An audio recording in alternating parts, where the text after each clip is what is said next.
I'm Bonnie Kibuka. On my podcast, the Ugandan Boy Talk Show, I've had an honor to sit down with some of the most incredible hearts and minds from Uganda, like Miss Uganda Oliver Nakakande, Joram Ozo Job, the Executive Director of Joram Model Management, Pastor Wilson Bugembe, and many, many more. On this podcast, you get to hear raw and real life stories of their journey, what they've been through, and the people that have inspired their journey so that they can make a difference in ours. Listen to the Ugandan Boy Talk Show on Apple Podcasts, Spotify, YouTube, and wherever you get your podcasts. Join the journey soon.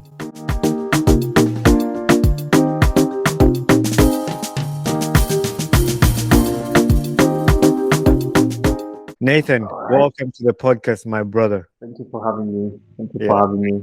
It's great. Do you have an idea how you ended up here? Yes, a friend reached out and told me, man, I want to hear your story. So I recommended your name and all that.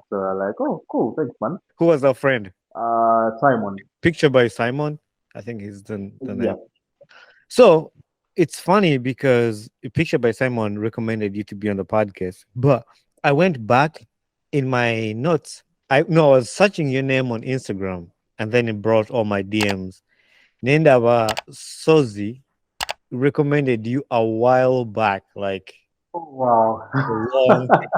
So after I had recorded with Sozi Draws, now Mm, the other people he wants me to, because that's a signature question, and be ready for that because it's gonna come up before we end this recording. But Sozi recommended you the first a while back when I recording on the Sozi almost last year, maybe it was like a little last year, and he recommended you to be on the podcast. So Sozi.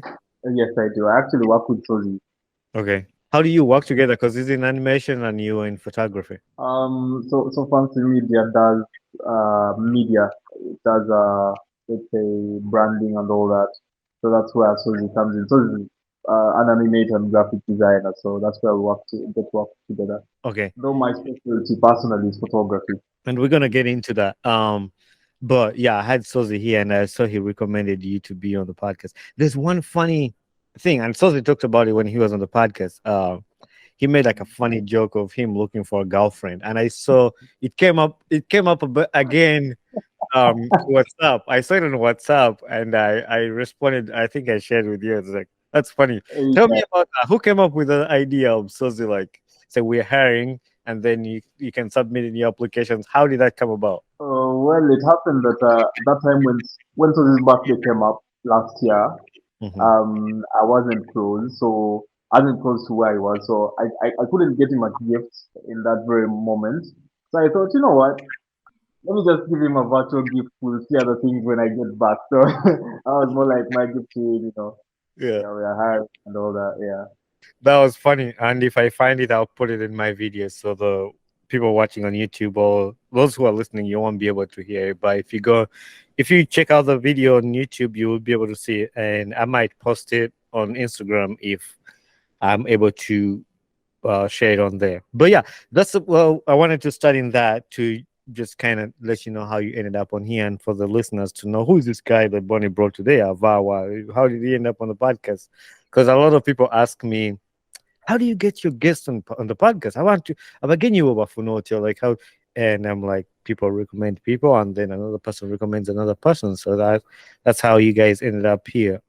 So where you from? Obeda were like in Uganda. I know you're from Uganda, and for the listeners, those for the listeners who don't live in Uganda, yeah, he's from Uganda. So, but where in Uganda are you from? Kampala, the capital city. So Capital yeah. City. Okay. Where did you go to school? I like to ask people that because sometimes I found out that some of my guests I actually went to the same schools I did. We might have gone there like different years, but I end up knowing an OB or OG or a mutual person. Um, I, I homeschooled for the Okay. first 10 years of my life. Homeschooled. Yes. Let's hold on to that first because I've never had a Ugandan person who was homeschooled. And when I came to America, that's only the first time I heard about homeschool. So that caught my attention right there. How did that come about? How did your parents think about homeschool? Up to this day, I have no idea. Huh. But because I'm the last born of four, so it happens that my elder siblings already in school. Me, I went for the first term of baby class. and after that, all of us are homeschooling. So, mom would teach us English, science, and math. And then dad, when he would get time over the weekends, he would teach us SST. So, How long did you say you did that? 10 years, Up to nursery through to P7. 7. So how did you get the curriculum? Like, was your parents getting it from the school? They had connections here and there, and there was Okay. also an education, what did I call it? More of a company where they would sell exams and all that curricula and so Mhm. on. So they would buy the books, MK books, and supplements. That is crazy. And it's definitely like shocked me. Not because I was like, if we had homeschool in Uganda, because I never heard of it. And this is why I'm thankful for talking to people. Because when I talk to other people like here in the US, I tell them, like we don't have that kind of stuff because I've never heard of it. But like that Mm, changes my perspective of things of like, yeah, we do. I've talked to somebody who was homeschooled because I kept telling people like if we had that, I would have loved to be homeschooled actually. After I came to the yeah. US and I found out how it is, you study at home, you can still do whatever you have to do, like with family travel, and you're still able to do like your schooling. That was pretty cool that you did that. So when you got to P7, how did that work out? Because I know you have to register, and then you go to sit for national exams. So my father, I think he was on the board of one of the schools that was close to home. Yeah, so I registered with them, did my finals with them. Yeah, that's that's how I did my final exams. That's amazing, and I'm glad I asked that question because sometimes I ignore it. I was like, nah, it's irrelevant. But I know now, like there's no question that it's irrelevant because it brings up a conversation that might be interesting for the host, for the listeners, and everybody. Because I'm sure a lot of people who didn't know, and there's a lot of other people in Uganda who don't know about homeschool. So what years was that? Like, what year did you finish P7, if you remember? Um, so many people are going to judge me here, but 2013, 2013. 2013. Nah, 2013 is not so bad. I don't know. I won't dig into that for people to start calculating. Yeah, so I'll just leave it at that.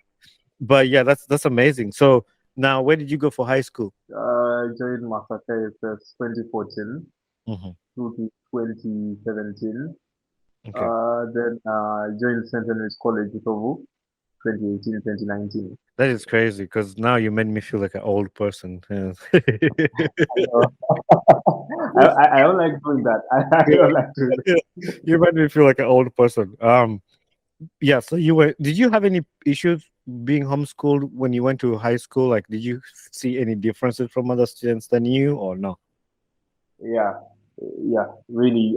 You see, the first challenge came with interacting Mm. because like in a home environment where you're talking with your brothers, with your sisters, with your parents. You know, going to high school, I remember I used to tell teachers that they are wrong.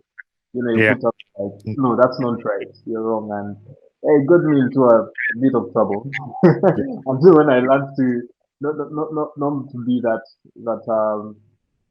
outright with what I'm saying. But then also, apart from that, really nothing else. Okay. Interacting, what? Yeah, That's great. Yeah, I think social life is the difference because I now have a daughter and I think I want to homeschool her, but in America it's different. Because with homeschool, one of the parents has to stay home to make sure the teaches the kids, it's things like that. So it's something you have to think hard about.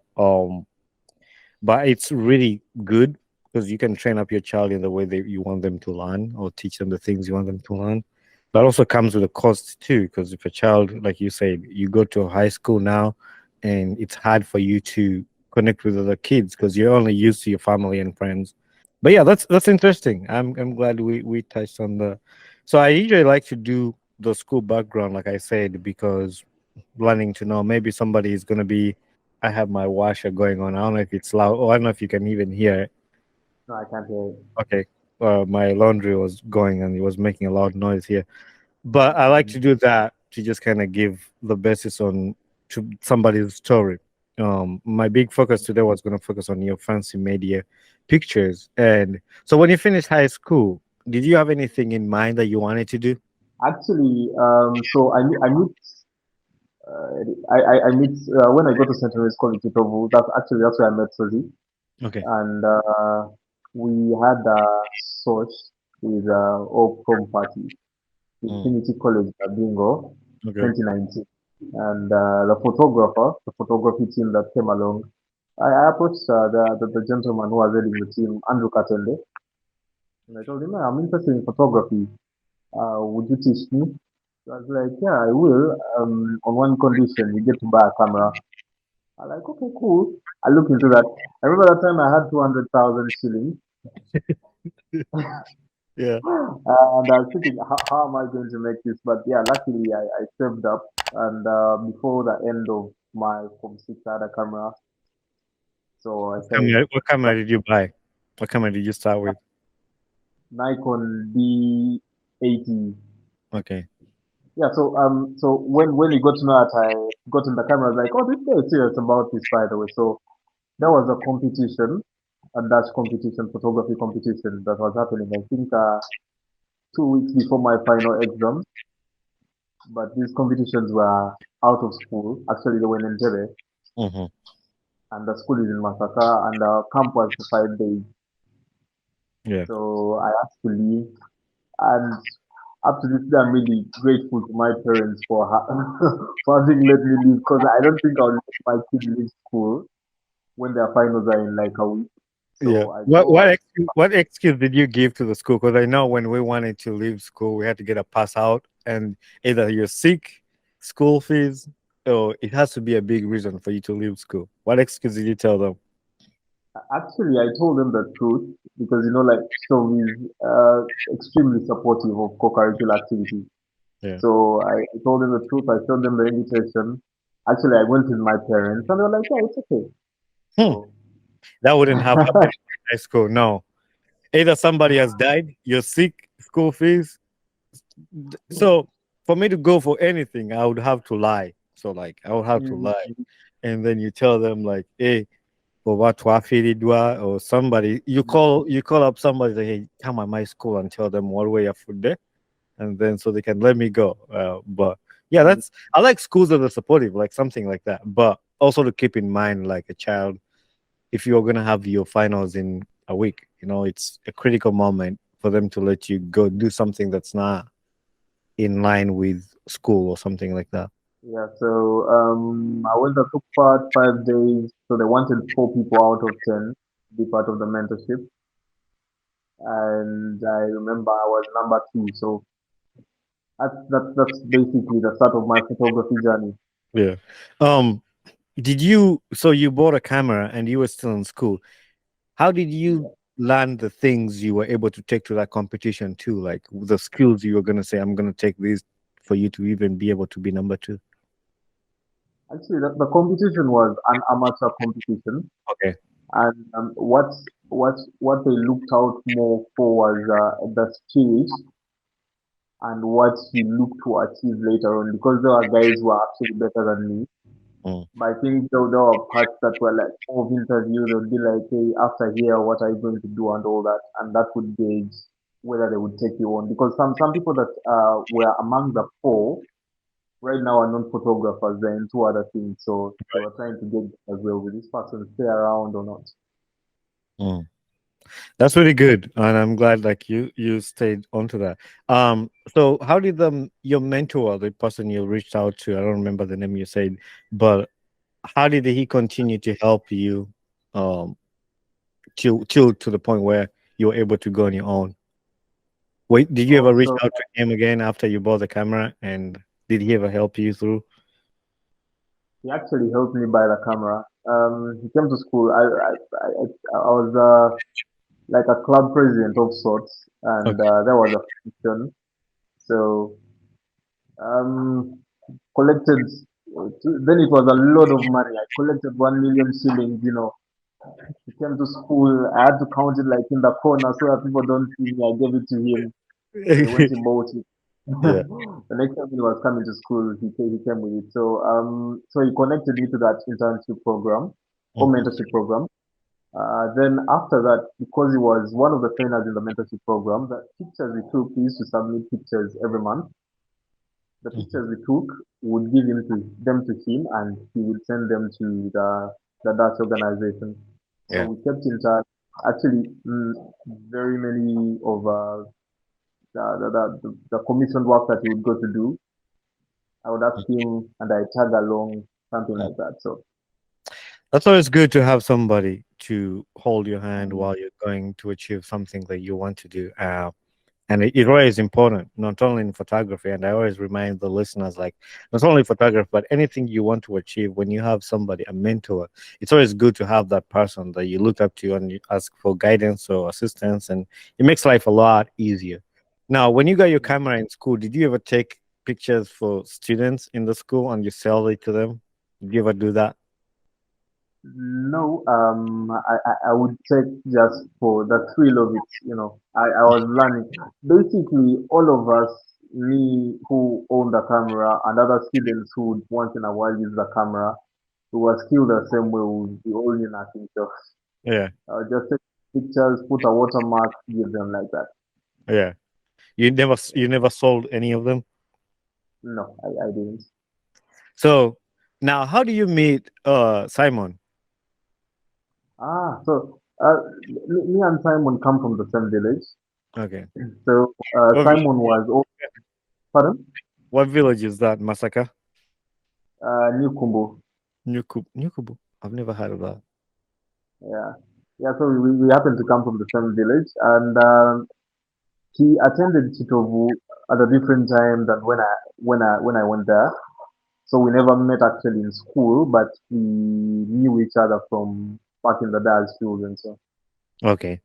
That's yeah, that's good. It's always good to keep friendship. I know you with both the people I've talked about, Sozi and Simon. It's you can tell like the connection came from way back, and so you were with Sozi in the school. Is that the time when you thought about doing or working together or coming with a fancy media?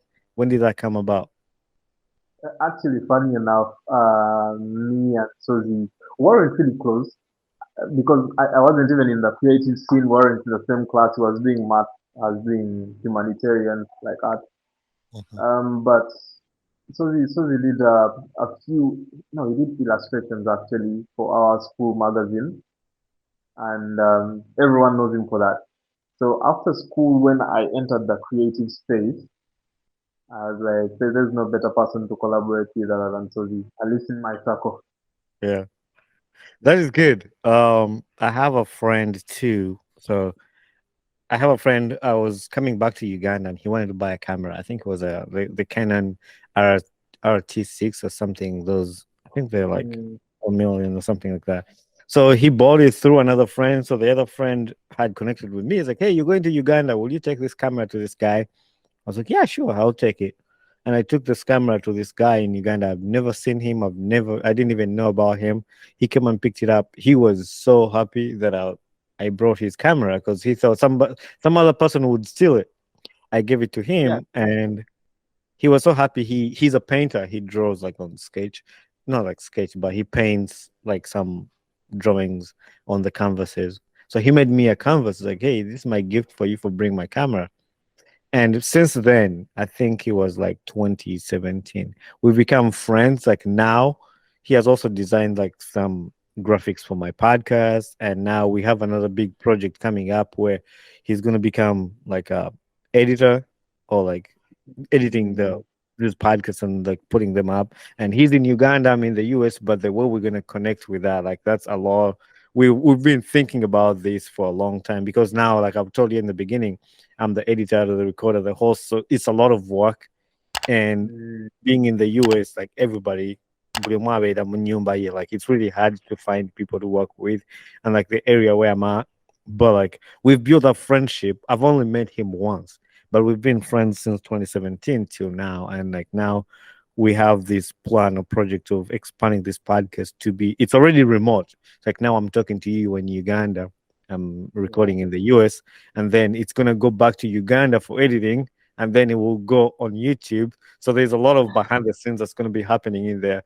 But I just share that Yeah. little story because it's a friend we just met, and all my friends I have in life, we've made life brought us together at some point, and From there, Mm, then things just started adding up. So I like that you kept your friendship and keeping them close and working with them. So that's a really big plus. So when was the mm. time you were like, I'm gonna start Fancy Media, and how did you come up with the name Fancy Media?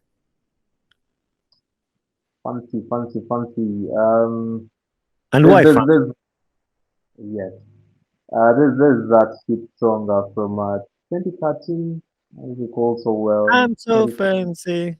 yeah, that one, that one. So I used to like the song a lot. People used to call me fancy, fancy all the time. Okay. And but later on, I envisioned like what do I want to do? Do I want to do ordinary things? I like no. I have to do fancy stuff. Like whatever I touch, everyone has to be like really whatever I touch is turns into gold. So that's around June 6th, 2020, yeah, 2021.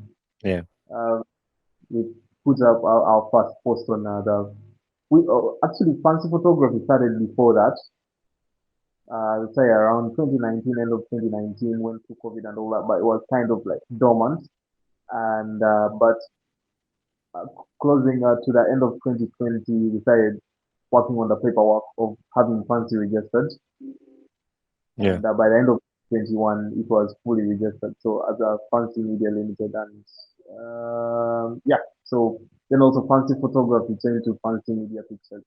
Mm. So I know you mentioned Fancy does a lot of things. Mm, Besides video, you do videos too, right? yes, please. Like event videos and photography, and then you have illustrations with where Sozi comes in. What other stuff that you guys do? Branding and marketing. Okay, yeah, you mentioned that running and marketing.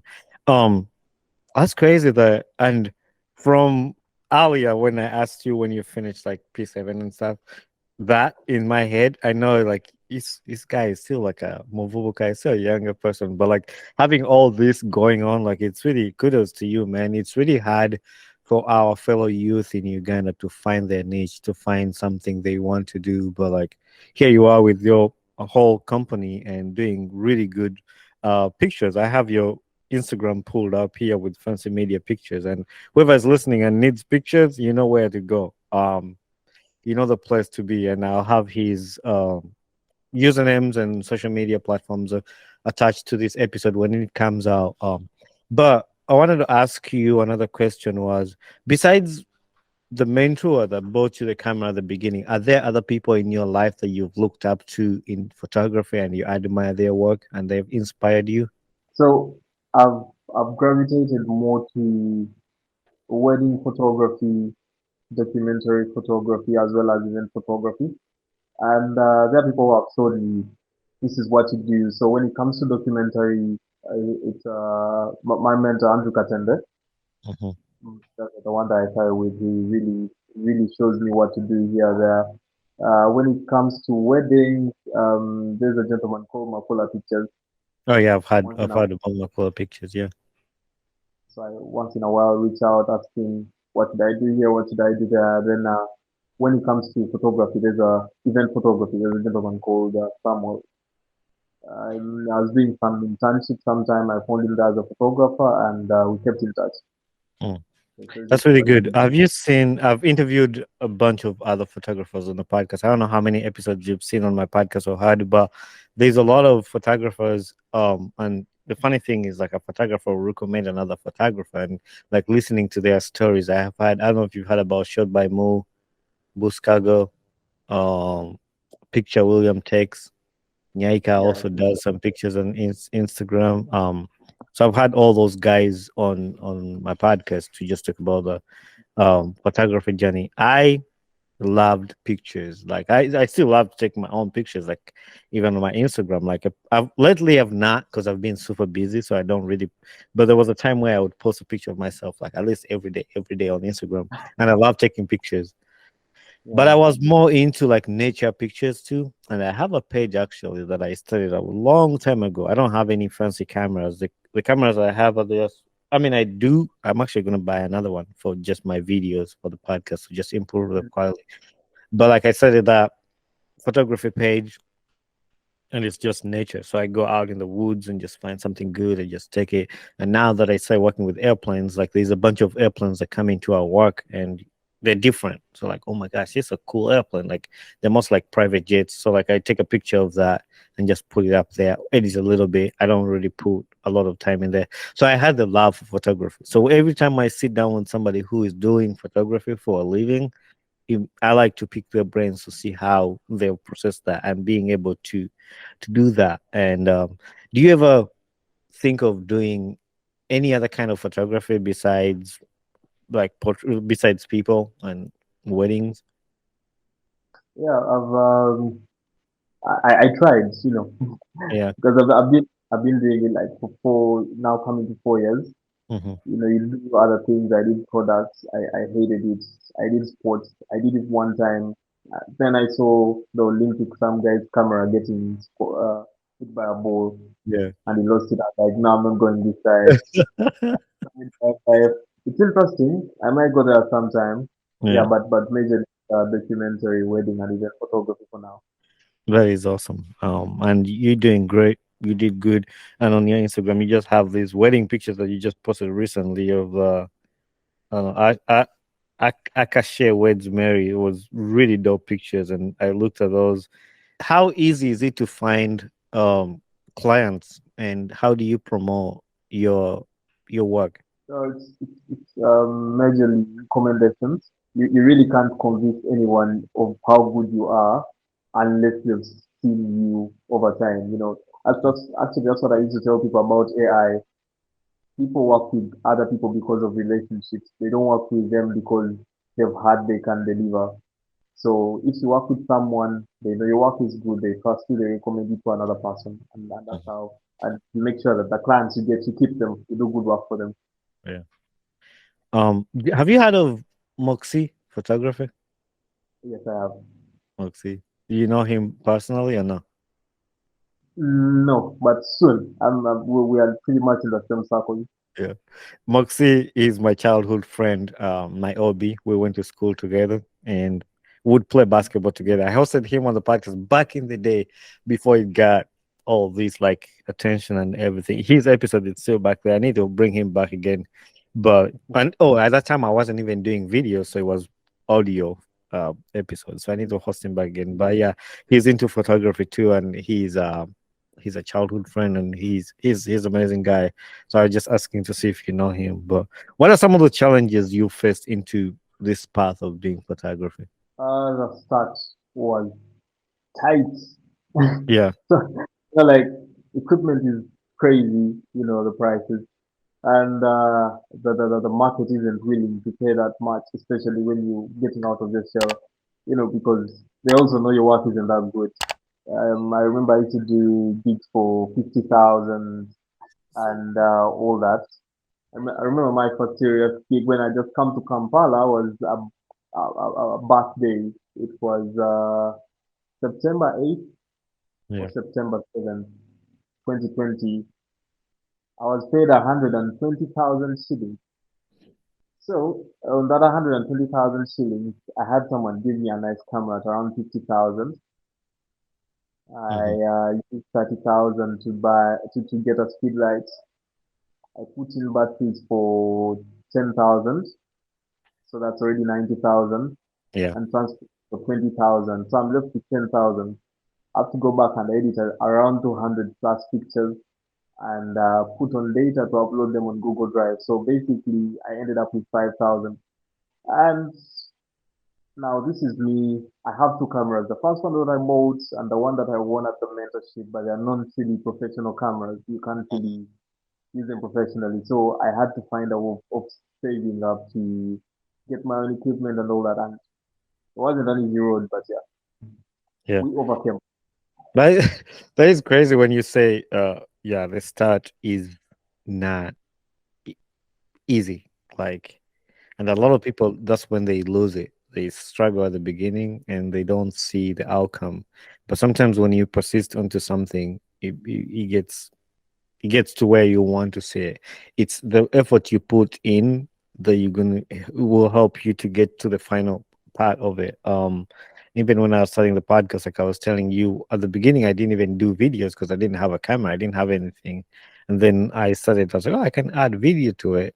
But buying the equipment and the lights and the cameras, it's not easy. But once the more you this the way I look at it is like what you put in is like a it's like capital. It's like investing in your work. And when it gets good, then the clients will be able to see it. I was like, hey guy, akora work like now on your Instagram. Not like people will see your work be like guy akora professional work, and then that will bring customers to you. But if you don't want to put in, which is hard, like it's hard when you're not getting the same out, but when you put in, at some point you'll be able to get some out. Um, so yeah, I was gonna ask you that, but yeah, your pictures are really really dope. I see the graduation stuff, and so did you ever upgrade to a better camera at this point, or you still? Yes, I upgraded. I did upgrade. Right now I have two cameras. Okay. They're both Nikons. They're full frame. So yeah, picture quality is good. Though Yeah. there are also those that I look at, the ones I want to get. Yeah. They're still a little pricey, but we'll get there. It's a it's process. it, it never stops. Like you say, okay, this time, then you buy. Like I'm planning to buy a camera. Like recent, I'm waiting for this Amazon Prime Day. But like I have a camera that I have on the back here that I use for some of my videos, and then I use my Mm, phone because I wanted a different angles of the shot, and then this is just a webcam here. So, but I wanted to, because my phone does like good videos, but I wanted to get like a camera, like an actual camera for the job. And I like to have my phone in my hand sometimes when I'm recording. Or mm, my camera paused here. I was scared a little bit. Um, but yeah, that's why I'm buying the. But when you're into camera and photography, it doesn't stop. You see something good every time. Every time you buy something, it's like, oh, I need to upgrade. I need to upgrade. I need to upgrade all the time. But yeah, that comes with that.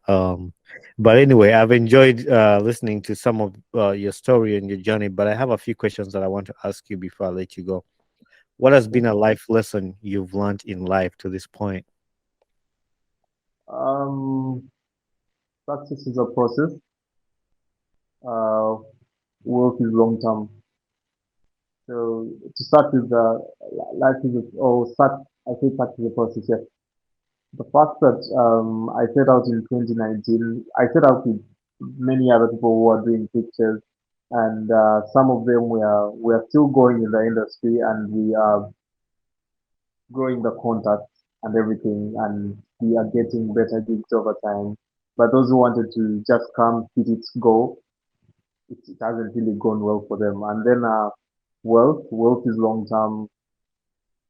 Yeah, we are young people, but make your money however little it is, and Right. find out investing it.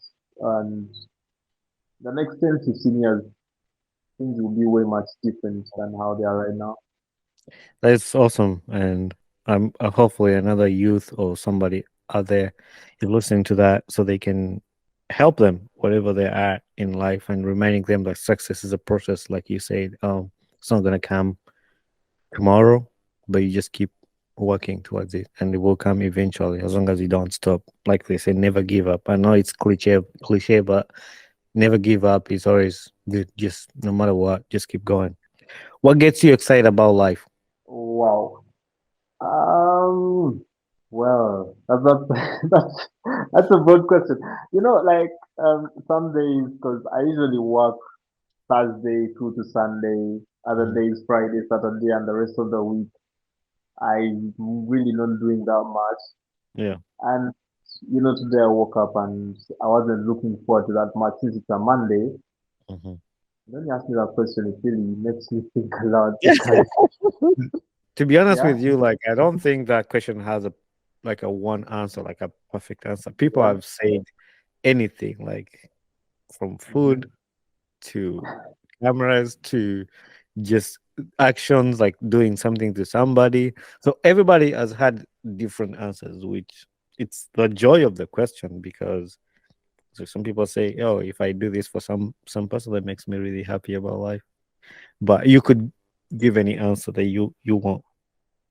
Okay, on a lesser perspective, Uh, I want to make my parents happy, Yeah. make them proud. They've put in a lot to see that I get where I am. And also, I know that I'm not living my life for me alone. So I want to see those who come after me, let it be my offspring, let it be even my siblings or anything like that, that I have an impact in their lives and I can be a person of who they can say has been of good to them. Everyone has that one person in their life when they call you, you don't want to pick. Hmm. I want to be that person. I want to be a person of positive change. That's good. And then on that, I wanted to ask you, like, how did your parents feel about, some people in Uganda think Omuntu Wafuka cameraman is a failure. How did they think about that when you decided to do that for a living? Well, I don't have a concrete answer. My mom is very supportive of whatever we do, as long as it's going forward. Mm. So I was home last month because I finished my university finals last month. Okay. So I go home a couple of days. Then my dad, we are there conversing, and then he's like, "Hey, the time when you get a serious job, it came in passing." I was like, "Oh, okay." And also, my siblings joke about it a lot, because my biggest brother he just graduated as a surgeon. Mm. My other brother finished LDC, so he's a lawyer. My sister is a child specialist. So they Mm. did like, so we'll come for family events and we are introducing Musoke's sons. We're like, hey, the oldest is a doctor, the second born is a lawyer, third one is a child specialist. And I asked him, Mukubi wa bifanani. So, I, I said my cameraman. so but That's but funny. but but I think they've taken it on very very okay. I think also the fact that I have a cushion of my elder siblings who are doing professional jobs, Hmm. it doesn't put that much pressure on me. You need to get a job at 95 and all that. Yeah, that's good. That's good. I thought of that question and I wanted to ask you, so I'm glad I did because that was a funny explanation and what they think. Mm. My final question: who would you like to see on the podcast next? And you're gonna help me find that person and bring them to the podcast as a guest. Hakim Luyima, Okay. yeah, Kim Wima is a photographer or what does he do? he's a designer. Okay. So, yeah. Yep. So what you're gonna do is uh reach out to him that I recommended you on this podcast and connect me with him, and then I'll reach out to them with an official invite to the podcast. Okay, I'll definitely do so. Nathan, thanks very much for your time and thanks for chatting with me about fancy media. And I can't wait for the people to listen to your journey and your story and what you do. Hopefully, this will bring a lot of clients for finding out what you do. And I do this to support other people, support myself. The motto of my podcast was we rise by lifting each other. So I know hosting you on my podcast, your friends are going to see it, my friends are going to see your podcast, and then we both support each other that way. That's why sometimes I don't charge people to have them on the podcast. I do it because I know we're both lifting each other in one way or the other. So I thank you and thanks for being here. Thank you for having me. It's been a pleasure. All right, let's keep connected, brother. Hey there, this is Bonnie Kibuka, the host of the Ugandan Boy Talk Show. Thanks for watching and listening to my podcast. If you enjoyed this episode, make sure you share it with a friend and recommend somebody to this podcast. Don't forget to leave a feedback on this podcast because that's how we grow. And also don't forget to share, like, subscribe, and comment.